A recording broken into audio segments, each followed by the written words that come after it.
Hello, welcome. What's going on? Happy Wednesday. Ask, and I shall deliver. A lot of you gave me some feedback, said, hey bro, love the content, but can we get some Jets talk for longer than 3 minutes? Yes, you can. Now, short form is my wheelhouse. That's not changing, but for today, giving you a longer episode. We got some topics somewhere on the side here. I'll post them, 3 headlines, and then I'll get to a couple mailbag questions, and I'll put the timestamps in the description below. Feel free to skip around. Starting with Tight End University. Tight End University, what is that? Is that some college in the South where the peach emojis are popping? Maybe, but in this case, Tight End University is a place where they hang out in Vandy. Bunch of tight ends around the league. It was founded by Travis Kelce, George Kittle, and Greg Olsen. And tight ends from all over the NFL come to perfect their craft. It's going to be happening later this month. Now, part of the craft of playing professional tight end is catching the football. You need people to throw the football. Zach Wilson is going to be one of those people throwing footballs at Tight End University. And there's 2 reasons I like this. Number 1, Zach Wilson was invited probably because he throws a pretty damn good football. We all know this. When Zach Wilson takes a 3-step drop and lets it rip, it's special. And does that mean everything? No. Have there been a bunch of busts who can do that? Yes. But all the great ones, it looks different when they let it rip. And there is some magic in the football when it comes out of Zach Wilson's hands. And the second reason why he was invited, and the second reason why I like this, is Zach Wilson's a good hang. He's a dude. People want to be around this guy. He's charismatic. People are drawn to him. And we've seen that this offseason. I love seeing the videos of CJ Uzomah, a veteran, a grown-up, about his business, a dog, jumping right in, hanging out with Zach Wilson, Braxton Berrios, and the crew. I love it. Because you know who else is a good hang? You know who else's teammates are gravitated towards them? Patrick Mahomes, Josh Allen, Joe Burrow. Now, Tim Tebow had some of that too, right? So at the end of the day, it's about hanging some W's on the left-hand side of the column and slinging some touchdowns. But there's a lot that goes into being a franchise quarterback. The checklist for being a franchise quarterback is like 5 times as long as it is for being a franchise edge or offensive tackle. This is the CEO of your company. You can think of it as everything matters when it comes to your quarterback. And this offseason, we started to check off some boxes in the intangibles area with our young QB1, Zach Wilson. Starting with the wide receiver world tour. One of the coolest shows of leadership from a young quarterback I've seen in a long time. And then with the transformed body, saying everything right at the podium, now this, I like it. I like it a lot. If you like this channel, consider subscribing. I'll be giving away a $50 Jets online gift card to the Jets shop online to a random subscriber on July 4th. Just to appreciate you supporting me throughout this dead season of football. So I hope you like that. Now, something I don't like is what Jeff Ulbrich said today. And he said that he is going to limit all defensive linemen to 30 to 35 snaps per game. He called it a quote-unquote hard and fast rule. I don't like this at all. I don't like it one bit. And the idea in general of having a good rotation on the defensive line, a stable of guys you can rotate in to keep guys fresh and be deep, yeah, crucial. Love it. I'm here for that. But I don't like this because, number 1, it rubs me as system over talent philosophy. And I don't like that. Right? The idea that I'm going to run my system no matter what, no matter who I have, this is what I believe. It's a hard and fast rule. And for some guys on the team, this rule makes sense. At edge, Carl Lawson and Jermaine Johnson. I don't expect them to be playing a ton of snaps right away. 30 to 35 snaps a game for those two to start the season sounds great. Carl Lawson, coming back from the Achilles. Jermaine Johnson adjusting from life at Florida State to life in the AFC East. Both of those guys, let's ratchet it up slowly. But there's two guys on this team where I think this makes no sense for. And that is Quinnen Williams and John Franklin Myers. They're too good. They're too good to only play those amount of snaps per game. I mean, you can't just sub out guys like you're playing a video game and you set the substitutions to auto. And then guys just rotate out randomly, evenly. The drop-off between them and their backups is too high. They're too good. And if you look at this last year, he kind of held true to this. Quinnen Williams playing virtually the same amount of snaps as Sheldon Rankins. I don't get that. I don't get that one bit. Now, I had to do some digging. Okay, is this common? Are other defensive interior players being subbed out this much? Are they playing this little? Well, okay. Obviously, Aaron Donald, league of his own, he's like close to 85%, but he's a different animal entirely. And then if you look at the next tier down, guys who are like borderline all-pro players, Buckner, Cam Hayward, they're hovering around 80%. Okay, not quite there with our guys. Now this tier, some guys who are comparable to what we have. Leonard Williams, former Jet. Grady Jarrett. Arik Armstead, same system. Those guys play all about 75% of the snaps. And Quinnen Williams, John Franklin Myers, around 60.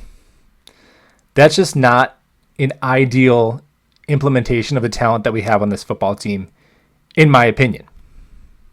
And if we're going to do that, number one, does Jeff Ulbrich have the authority to start making hard and fast rules when his defense finished 32nd in the NFL last year?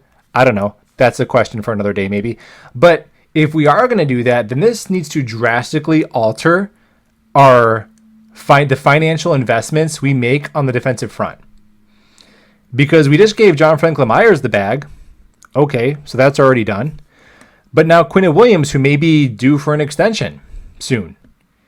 Now you saw that Pro Football Focus came out last week where they projected he would get like a 5-year, $100 million contract, putting him right around where with Chris Jones got. Comparable skill set. Quinnen hasn't produced as much. I'm not touching that if he's playing 60% of the snaps, almost no matter how good he is. You're just not on the field enough to justify that contract. If he's going to get the bag, number one, his production has to improve. His efficiency has to improve. His consistency has to improve. I think they will. I'm high on Quinnen. But he's got to be on the field at least 70-75% of the snaps to consider a figure that high. So I'm not a huge fan of that. Let me know what you think about what Coach had to say in the comments below. Next up, and if you've hung around, maybe consider liking the video. That'd be cool. Next up, listen, I'm freaking out at linebacker. All right? I am, but for a different reason than most. Now, off the top, this is pretty good news. The fact that this is the one position, maybe linebacker, and then maybe free safety, are the two positions that have Jets fans in kind of a tizzy. Compare that with last year, where they're like, who's the right guard? Is right guard even a position? I don't know. Last year, I tuned in and I was like, okay, how does Zach Wilson look and how does Coach look?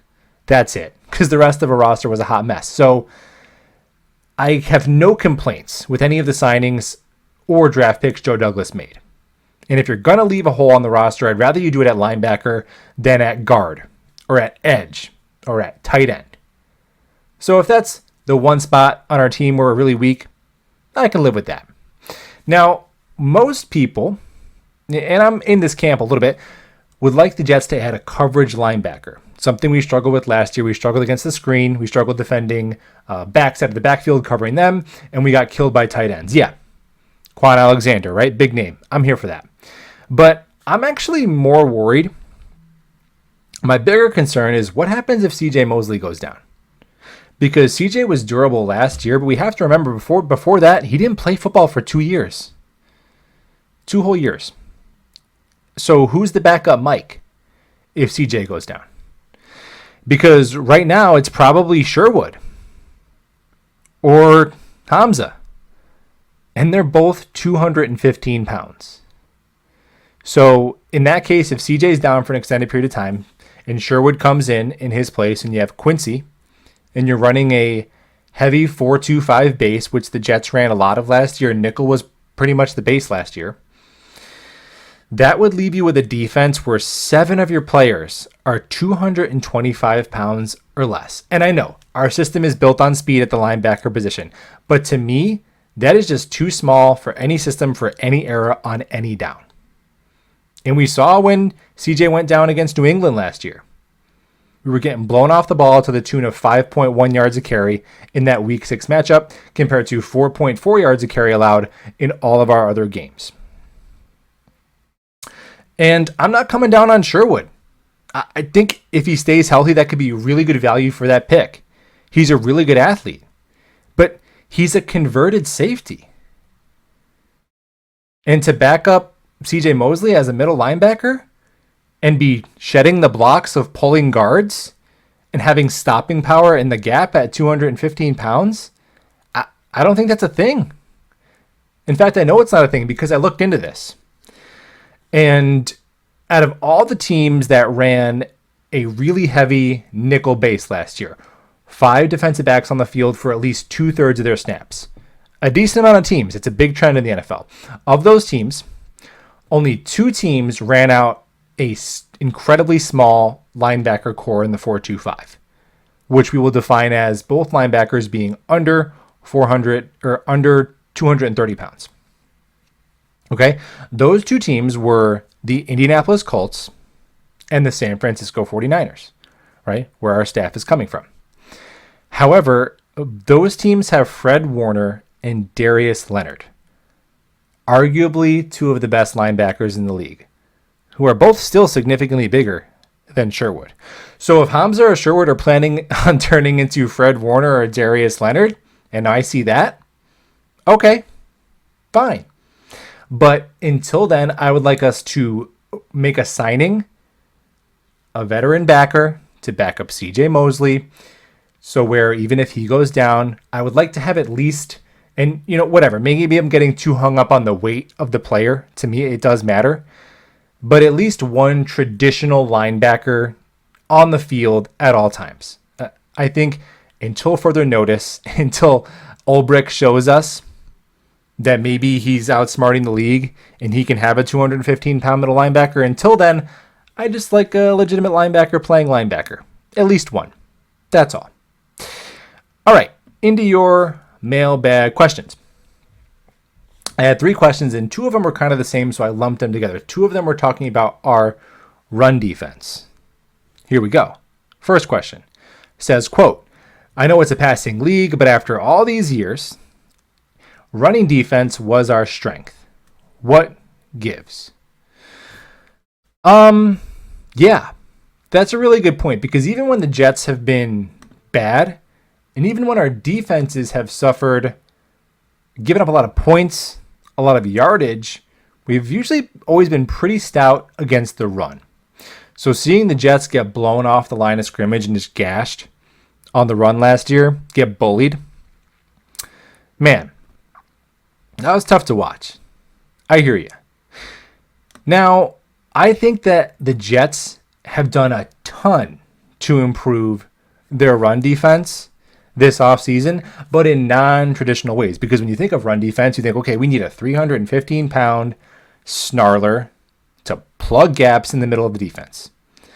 Well, number one, that's not really what this system calls for, at least in the base, because we just talked about how the base defense calls for 4 down defensive linemen, 2 linebackers, 5 defensive backs. That's primarily what you're going to see on the field as a defensive formation. Now, in that formation, all 4 of your starting down linemen need to be able to win one-on-one matchups as pass rushers, because the whole premise of the defense is you get home by rushing 4, and that allows you flexibility with your other 7 guys. So if you have just a run stuffer, like a Foley Fadukasi, who I love, but that's why he's no longer here, if you have one of those guys starting in your base, you're basically rushing like 3-on-5. and you're never going to get home. So all of your starters have to have plus pass rush capability. Now, I will say that the Jets could afford to bring in a rotational defensive tackle, run stuffer, because I don't even think we have one of those on this team. I mean, Jonathan Marshall's our biggest guy, but he's known for speed. Because there are going to be times where there's 3rd and 1, 4th and half a yard, and you just need somebody in there to eat up bodies, plug some gaps, and get a stop. That's still a thing in today's NFL that you need. So maybe we look at that in one of our post-June cuts signings. But besides that, the Jets have done a ton to improve this run defense because Carl Lawson and Jermaine Johnson setting the edge is going to improve our run defense. Having Sauce Gardner and DJ Reed, 2 excellent tackling corners, is also going to help. Jordan Whitehead, screaming up the box. A thumper, one of the best run defending safeties in the league. And having a deeper defensive unit. We just mentioned the rotation at defensive line, which I like. Not to the clip that Ulbrich likes, but which I like in principle. So you have fresh bodies out there. That's going to help the run defense. Speaking of fresh bodies, when you have an improved offense that can maintain drives, your defense is also going to be more fresh. That helps the run defense. And finally, when you have an offense that scores points and you're competitive in ball games, then you force the other team to have a more balanced offensive approach. They're not just running it down your throat to run out the clock. That's going to help your run defense as well. So there's a ton of things that go into run defense. And I think the Jets have improved many of them. But could we add a 310-pound guy who we can rotate in there on a 3rd and 1, who can plug a gap and get a stop? Yeah, I think we need that. We do. All right. So the final mailbag question, since that answers both of them on run defense, is what does Coach Saleh have to do to impress you with his head coaching ability? All right. Good question. I linked a video below that I released a couple days ago, and it said 21 questions for the Jets coaching staff. So that'll get into some of this, but I'm going to answer your question as directly and as simply as I can. What does he have to do to impress me? Walking away from next season, and I'm like, man, I am impressed with that man as a head coach. Well, I want him to join the 3rd tier of coaches in the NFL. If he does that, I'll be impressed. What are these tiers? Well, there's the legend tier, right? Bill Belichick, Andy Reid. Okay, legends. Next tier down, guys who may be probably Hall of Fame bound. John Harbaugh, Tomlin. Some might already be willing to put McVay there. But I'd like him to join that 3rd tier of just rock solid guys you can build your franchise around. Sean McDermott, Mike Vrabel. And how will we know if he's there? Well, like I said, there's 21 questions that need answering. But to simplify it, I want Robert Saleh to win 2 chess matches next year. I want there to be 2 games where we walk away and we say, man, that was a close game. The talent was even. Some things didn't go our way, but we came out with a win because of our coaching staff. 2 times next year. That's what I want. I want us to say post-game, we were the better prepared football team. I want headlines and tweets to read, man, going for it on that 4th and 3, trusting our offense, what a great call. I want to see headlines that say, wow, those halftime adjustments were critical. That clock management down the stretch was impeccable. And for those reasons, we come away with 2 wins that we might have otherwise not, with a different man repping the headset for the green and white. That's what it is for me. And that's all it is for me on this episode today. Thank you for watching. Go Jets.